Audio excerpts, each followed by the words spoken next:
Starfire is a limited mythic champion in DC Dark Legion, and she has historically shown up in the bleed immediately following Martian Manhunter. Now, she is a member of the Outsiders and Teen Titans factions, and she's also an energy wielder. So what does that mean? Well, with the Outsiders tag, if you deploy between 3 and 5 Outsiders champions, you're going to increase all of their HP and counterattack damage. Deploying Teen Titans champions, you're going to increase their crit damage. And energy wielders, if you deploy them, it will increase their HP. So Starfire offers a lot of unique use cases. She's at some point down the road going to be in some pretty cool teams where you're able to increase their health, increase their crit damage, and also increase counterattack damage. We don't quite have a full team of Outsiders, so it's kind of difficult to get that Outsiders tag synergy to work right now, but it's just going to make her that much better when it does work down the road. Right now, you're going to see a lot of Starfire getting used in Teen Titans lineups, and we'll talk about that as the video progresses. If you're new to the channel, this is my Whaler Skip series where we take a look at bleed champions and other mythic champions that are in the game, and we talk about their kit, we talk about synergies with other champions in the game, we go through gear and transmutes and all those good things, force talents, and the point is to try to give you a succinct set of information that you can use to decide whether you want to pull for a champion or not. Let's quickly run through Starfire's kit, and we'll start with her ultimate. It's called Energy Absorption Field. So this is going to be sort of a shield. It's kind of similar to the Dr. Fate shield, and once this shield is applied to your allies, it's going to reduce their damage taken by a certain percentage based on how much you have Starfire start up. And you'll notice that Outsiders champions will receive additional damage reduction. So once we do have some Outsiders teams running around out there, this is going to help keep them alive much longer. And this makes Starfire already really valuable to use alongside Martian Manhunter because he will get that extra damage reduction. Now, the field lasts for 20 seconds, which means that essentially once you get this up and running, it should stay on your champions, on your allies for the remainder of the fight unless your enemy has the ability to remove buffs from your team. And one of the great things about the fact that it lasts for 20 seconds is if Starfire casts her ultimate again while that shield is active, it's actually going to enhance it and it will reduce allies' damage taken by another percentage. And this can stack up to 3 times. So if you can get a lot of energy gain bonus on your Starfire, it's going to really, I think, supercharge her, make her a better healer, keep your team alive longer.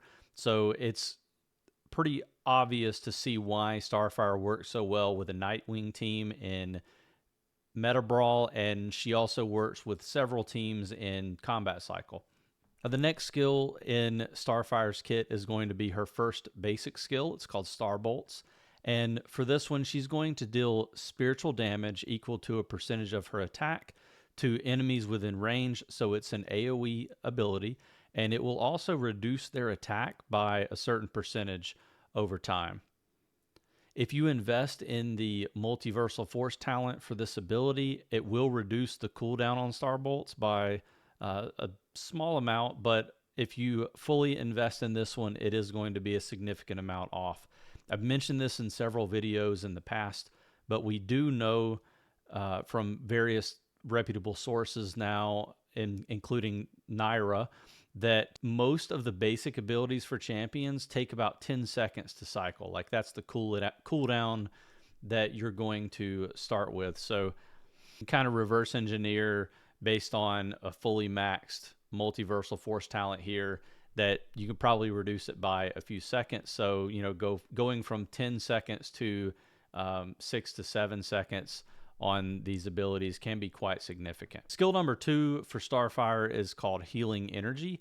And so while your energy absorption field that you cast with your ultimate is active, Allies inside it are going to restore HP equal to a percentage of Starfire's attack per second. So there's sort of a heal over time element to the shield. And if you invest in the multiversal force talent for this ability, Starfire's attack will increase by a specific percentage each time you level that up. Skill number 3 for Starfire is called Precognition.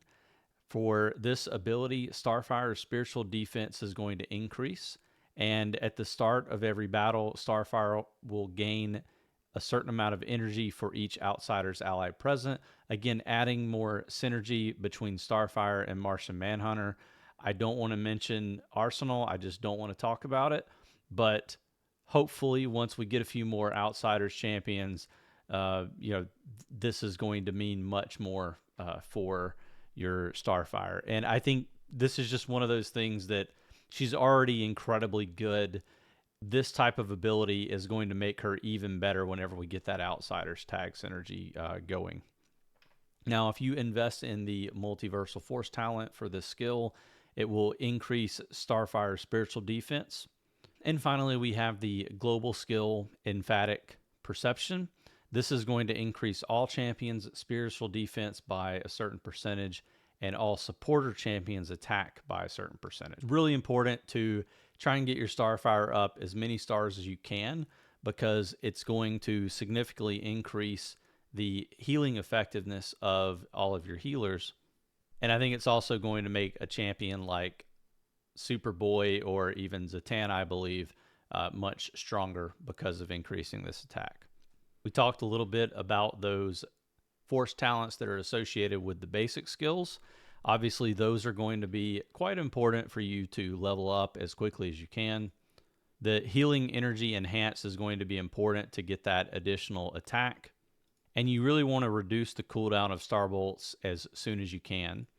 Now, I do think that increasing spiritual defense is a more optional talent. It's one of those things where, yes, it's going to protect your champion against certain team comps that you might be going up against in PvP. But I feel like this is one that you can kind of hold off on, and you want to focus fire on those other two until you can get those a little bit higher. Anytime you see energy gain bonus on a champion, you need to try to get that as high as you can, as quickly as you can. And I would say for a healer, trying to get that healing bonus up as high as you can is going to be important as well. So you definitely want to be focusing on this healing amp boost. And then, contrary to popular belief, you definitely want to be upgrading your attack on healing champions as quickly as you can. Obviously, that extra HP is going to be important down the road. Once you get to sort of the end game state, it's going to matter like who has the most health, who has the most attack when you're going into PvP situations.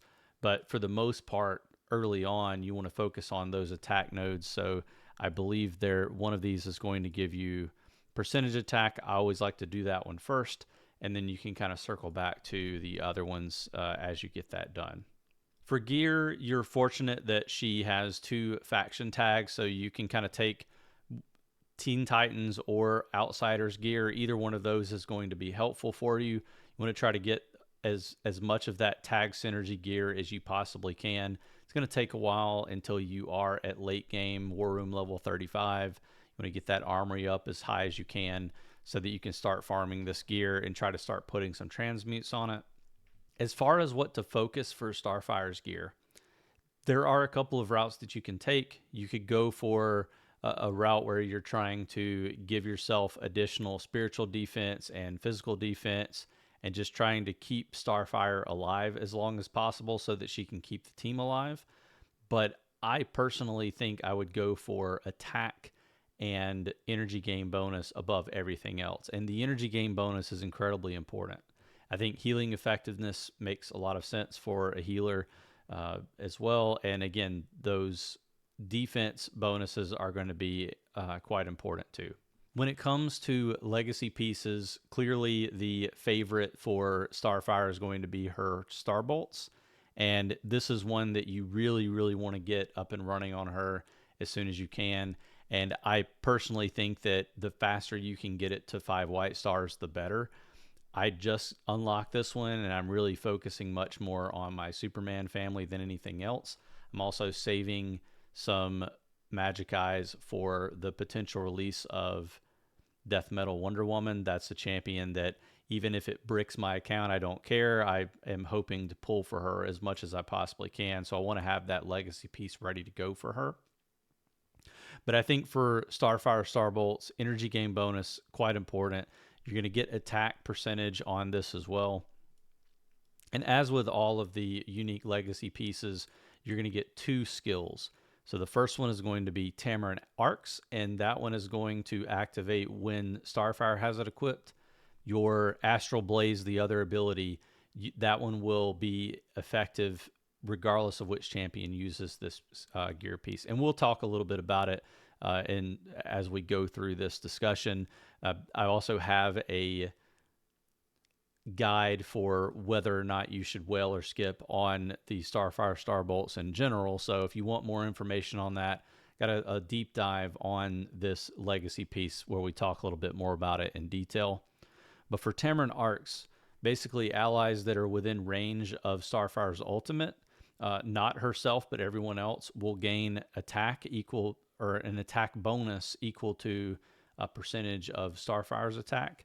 And then after she casts her ultimate, she's going to gain a stack of 5% attack up, and that can stack up to 4 times for a total of 20%. And this makes her actually probably one of the best damage dealers when it comes to healers. Maybe you could build an Ivy whose vines would help you deal a pretty decent amount of damage.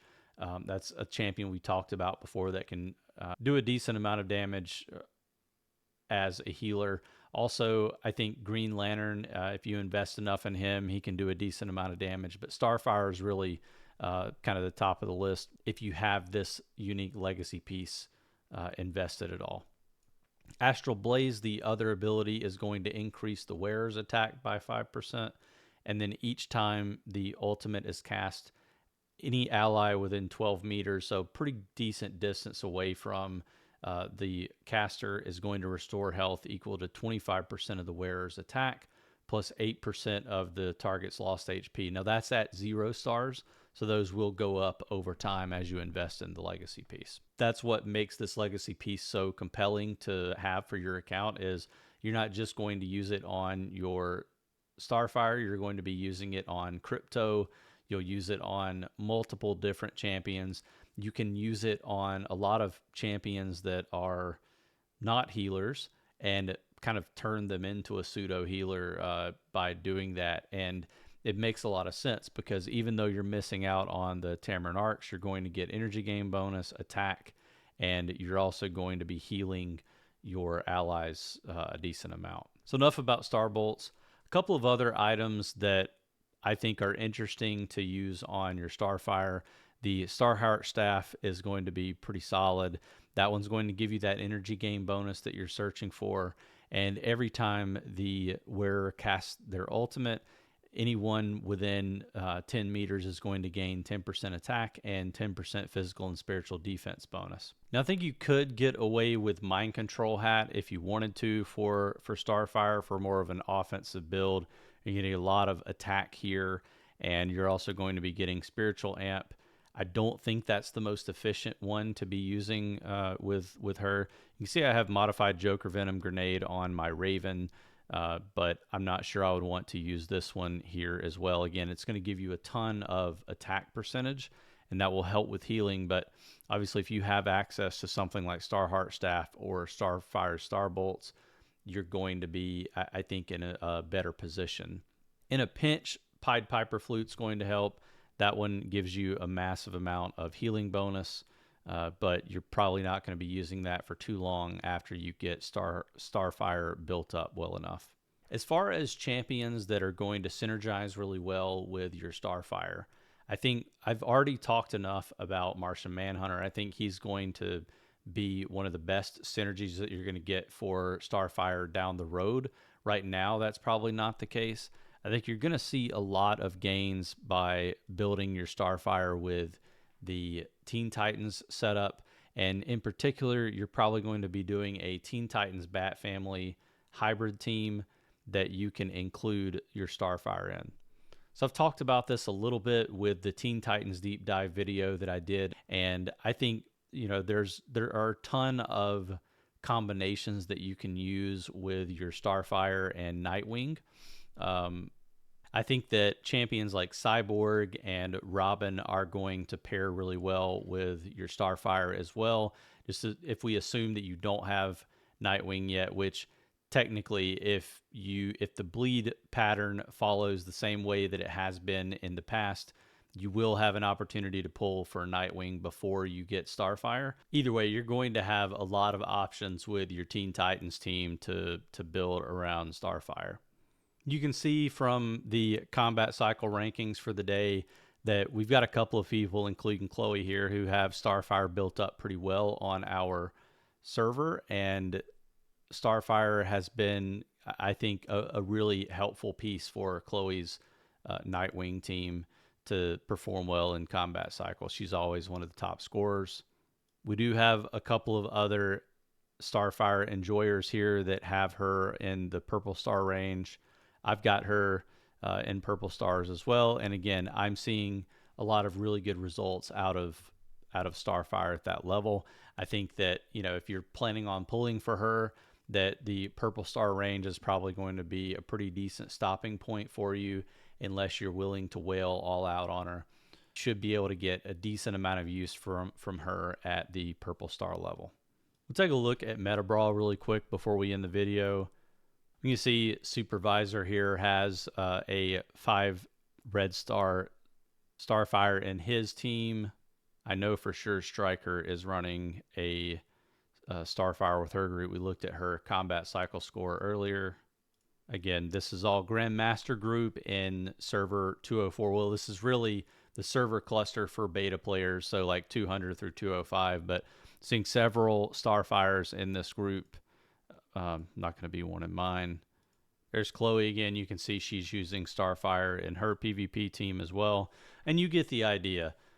In a game where healers are seemingly always going to be part of the meta, Starfire is a champion that I 100% recommend that a majority of players try to get. If you know that you're going to be focusing on Teen Titans and Bat Family, you must build Starfire. And even if you're not, I think people who are light spenders and non-spenders are going to benefit really well from getting Starfire in their account, because she's kind of the second best thing to Green Lantern that you can pull. That's going to wrap this video up. Let me know down in the comments what teams you're building around your Starfire if you have her. I'm looking forward to seeing more global launch players getting Starfire and seeing what they can do with her. As always, if you haven't already, consider subscribing to the channel. I try to put out several DC Dark Legion videos each week. If not, I will see you in the next video.